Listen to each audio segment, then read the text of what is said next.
चलिए बाबू, हम लोग अब फिर ऑब्जेक्टिव का आगे क्वेश्चन भगाते हैं बाबू। कल हम लोग पार्ट 2 तक देखे थे।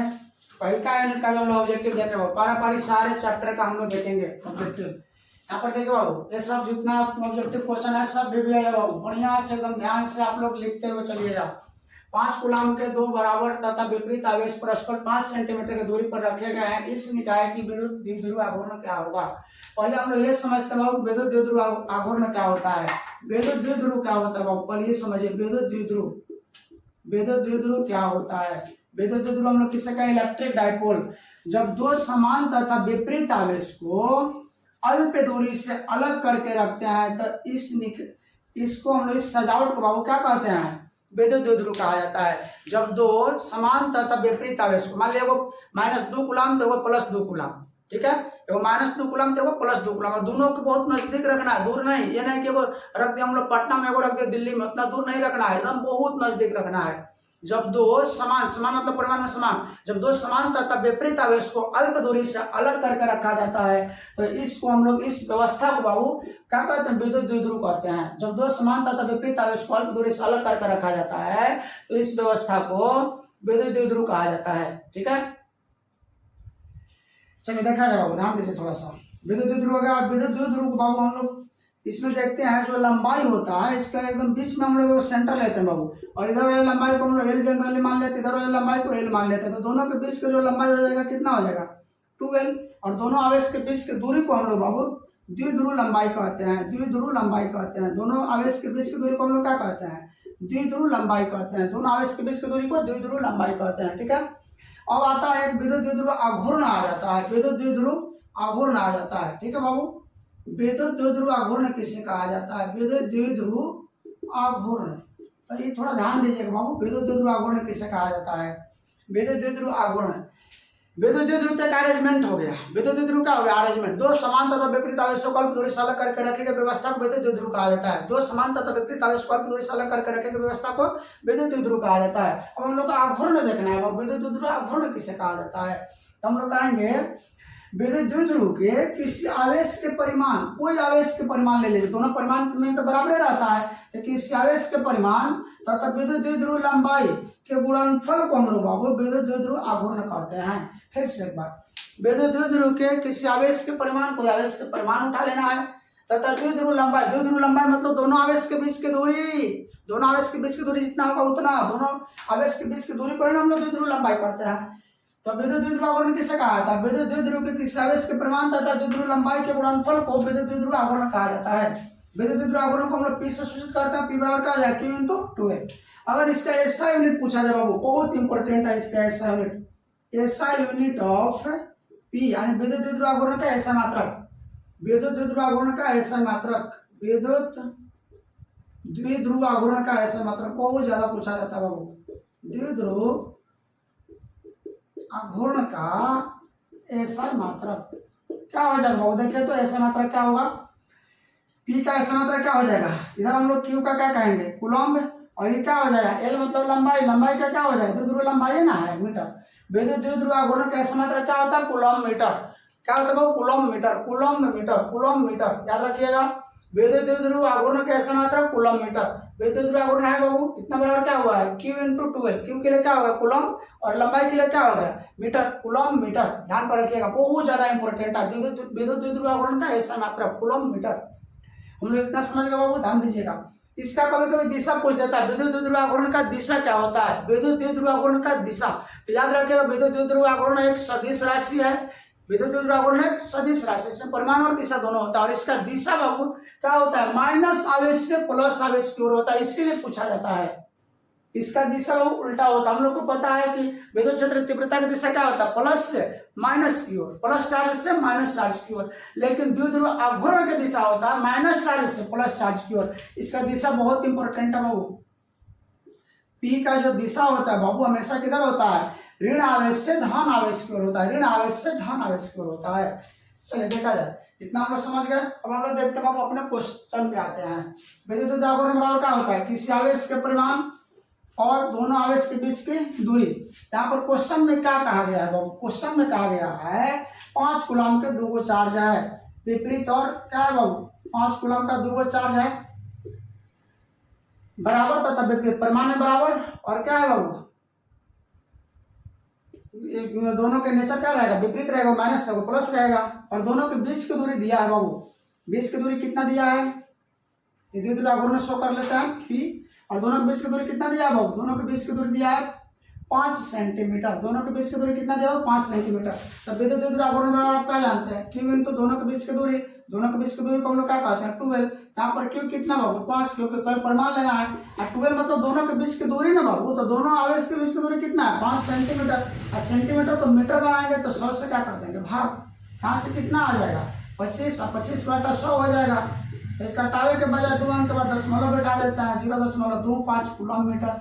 यूनिट क्या होता है विद्युत ध्रुव आघूर्ण का, कूलम-मीटर। विद्युत ध्रुव आघूर्ण एक सदिश राशि है, इसका दिशा क्या होता है, ऋण आवेश से धन आवेश की ओर।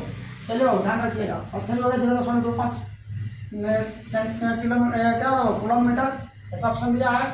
अच्छा ये देखिए ये वाला बाबू, ये ऑप्शन हम लोग को दिया है, किस तरह से दिया है, कैसे हम लोग का क्या कर दिया 25 गुना, अगर हम 100 को ऊपर लाएंगे तो -2 हो जाएगा कूलम-मीटर। ये ऑप्शन हम लोग का दिया गया, इस फॉर्म में दिया गया, ऐसे नहीं दिया गया है, ठीक है।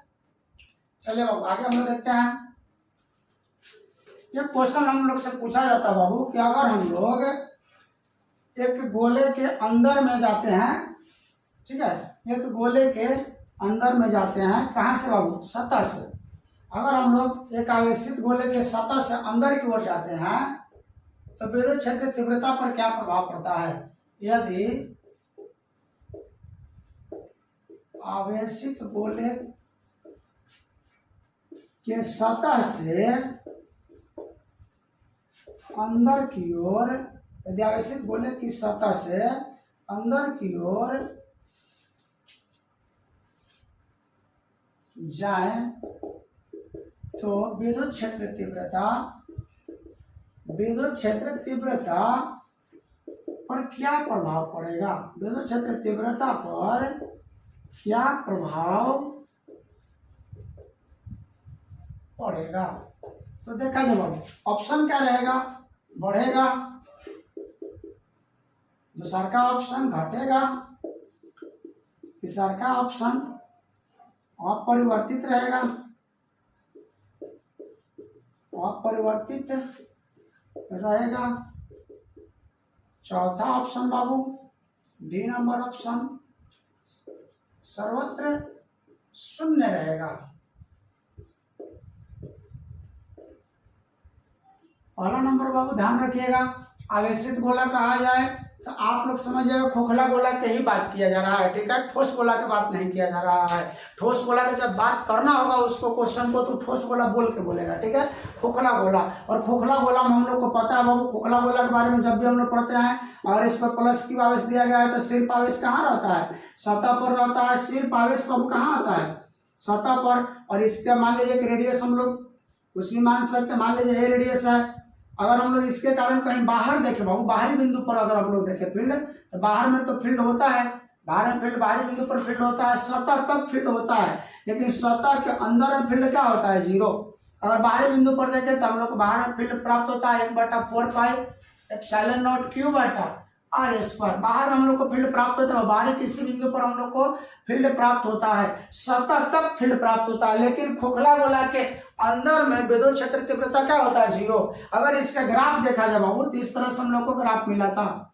सतह देखिए बाबू, यहाँ सतह से केंद्र से सतह तक कुछ भी नहीं मिलेगा, और फिर इसके सतह के बाद हम लोग को फील्ड घटते चल जाएगा, टच नहीं होना चाहिए, ऐसे ही हम लोग के इंफिनिटी तक चल जाएगा। ये दूरी हो गया और ये हम लोग का फील्ड हो गया। फील्ड हम लोग को कहाँ तक नहीं मिलता, फिर से एक बार, केंद्र से सतह तक कोई फील्ड नहीं होता है, फिर सतह के बाद घटते चल जाता है, ठीक है, केंद्र से सतह तक कोई फील्ड नहीं होता है। अरे क्या देखते खोखला गोला के अंदर कितना होता है विद्युत क्षेत्र तीव्रता 0, खोखला गोला के अंदर में विद्युत क्षेत्र तीव्रता 0, खोखला गोला के अंदर में विद्युत क्षेत्र तीव्रता 0 होता है, ठीक है। तो हम लोग क्या जानते हैं बाबू, अगर सतह से अंदर की ओर आ रहे हैं, सतह से किधर आ रहे हैं बाबू, अंदर की ओर आ रहे हैं, तो हमेशा क्या बना रहेगा, शून्य बना रहेगा। घटे बढ़ या परिवर्तित रह के बात नहीं है, हमेशा क्या बना रहेगा, शून्य। सतह से अंदर रहेगा तो हमेशा क्या बना रहेगा, शून्य बना हुआ रहेगा, ठीक है। ये बहुत ज्यादा पूछा जाता है, इसका ग्राफ भी ध्यान रखिएगा। खोखला गोला के कारण विद्युत क्षेत्र तीव्रता और दूरी के बीच ग्राफ क्या होता है, यहाँ से बाबू डायरेक्ट यहाँ सतह से शुरू होता है और घटते चल जाता है, ठीक है। चलिए आगे देखा जाए बाबू, अगला क्वेश्चन हम लोग देखते हैं बाबू।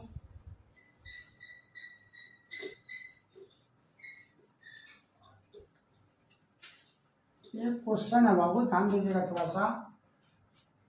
धारिता बाबू एक पूछा गया था इस तरह से, ऐसे दे करके विद्युत, हेलो, हम लोग विद्युत विभव के बाद जो पढ़ते हैं कैपेसिटर, कंडेंसर, उसमें हम लोग से सब हम लोग पढ़े हुए हैं, ठीक है। इसमें इस तरह से कहा गया था ए और बी के बीच धारिता ज्ञात कीजिए, ए तथा बी के बीच समतुल्य धारिता ज्ञात करें, ठीक है। ए तथा बी के बीच समतुल्य धारिता ज्ञात करें। समतुल्य धारिता होगा, ऑप्शन क्या क्या दिया था बाबू, ऑप्शन दिया था पहले का ऑप्शन हम लोग को दिया गया था, ए नंबर ऑप्शन था हम लोग का C/2, बी नंबर ऑप्शन था बाबू सी नंबर ऑप्शन था 2C, डी नंबर ऑप्शन था हम लोग का 2C/3, ठीक है। तो हम लोग यहाँ पर देखते हैं बाबू, ध्यान दीजिए थोड़ा सा।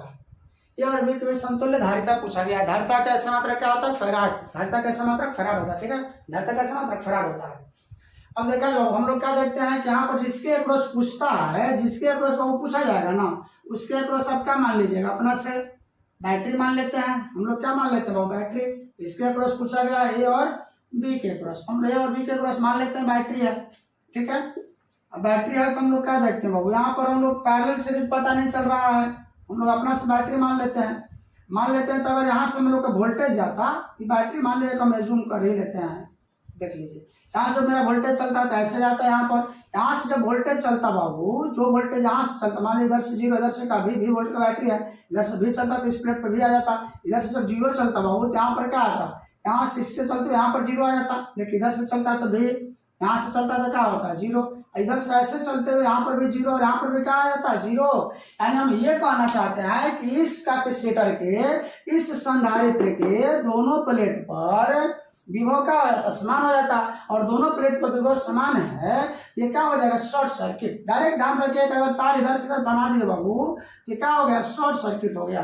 दोनों प्लेट पर विभव समान तो शॉर्ट सर्किट कहलाता है। ये हमारा डायरेक्ट नेगलेक्ट हो गया, ठीक है, बिना काम क्या है, शॉर्ट सर्किट हो गया। तो सिर्फ क्या बच गया आपका सी, जो पोटेंशियल डिफरेंस है दोनों प्लेट में, सी। तो इसका आंसर क्या हो जाएगा, सी। डायरेक्ट इसका हम लोग आंसर क्या कर सकते हैं, सी को कितना निकल जाएगा बाबू, सी आंसर हो जाएगा, ठीक है। इतना ध्यान पर रखिएगा। एक क्वेश्चन हम लोग का आता है बाबू कि अगर हम लोग, ध्यान दें थोड़ा सा, दो आवेश हम लोग रखे हुए हैं बाबू, ध्यान दीजिएगा। कहता है कि यदि दो आवेशों के बीच की दूरी, यदि दो आवेशों के बीच की दूरी घटाई जाए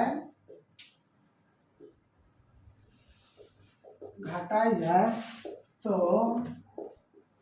विद्युत स्थितिज ऊर्जा पर क्या प्रभाव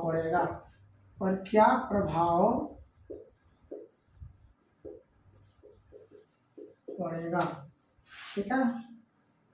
ऑप्शन में क्या रहेगा, बढ़ेगा, दूसरा ऑप्शन घटेगा, तीसरा ऑप्शन बढ़ या घट सकता है, चौथा ऑप्शन नॉन ऑफ दिस, ठीक है। देखिए बाबू, हम लोग क्या जानते हैं, जब दो आवेश आप लोग लीजिएगा, मान लीजिए Q1 है और ये मान लीजिए हम लोग का बाबू Q2 है, दोनों आवेश के बीच की दूरी R मान लेते हैं। तो इस निकाय के कारण बाबू हम लोग के पास विद्युत स्थिति ऊर्जा का फॉर्मूला क्या मिलेगा, 1/4πε0, जिसको हम लोग के भी कह सकते हैं शॉर्टकट में, Q1 Q2 बटा क्या होता है R। अगर हम यहाँ पर इस दूरी को घटाए बाबू, दूरी को क्या करें, घटाए, दूरी को घटाएंगे तो आपको लग रहा होगा कि क्या होगा, दूरी की इनवर्सली प्रोपोर्शनल, दूरी घटेगा तो ऊर्जा क्या होगा, बढ़ना चाहिए। आप डायरेक्ट मारिएगा बढ़ेगा, लेकिन गलत हो जाएगा बाबू, अभी रुकिए, अब मत देखिएगा। अगर हम लोग दूरी को बाबू घटाएंगे तो आपको साफ नजर आएगा ऊर्जा बढ़ना चाहिए, इनवर्सली प्रोपोर्शनल है, लेकिन ऐसा नहीं है, क्योंकि यहाँ पर आवेश जो होगा बाबू साइन के साथ आएगा, प्लस माइनस साइन क्या है अपना, साइन के साथ आएगा, प्लस है तो माइनस है, ये क्या फॉलो करेगा, अपना साइन फॉलो करेगा। तो अगर हम दूरी बढ़ाते हैं, दूरी घटाते हैं या बढ़ाते हैं तो उससे केवल निर्भर नहीं करेगा, आवेश के साइन पर भी निर्भर करेगा, ठीक है। अगर ये मेरा पूरा डाटा माइनस में है बाबू, और इसको हम लोग क्या कर रहे हैं, इसको हम लोग क्या कहा गया है, घटाते हैं, इसको घटाते हैं, इसको घटाएंगे बाबू, इसको घटाएंगे तो क्या होगा, घटने लगेगा। ठीक है, तो इसीलिए आपको ध्यान रखना होगा कि इसमें डायरेक्ट हम लोग क्या ध्यान रखेंगे कि आवेश को साइन के साथ उठाना है। ठीक है, तो इसमें क्या हो सकता है, बढ़ भी सकता है या तो घट भी सकता है।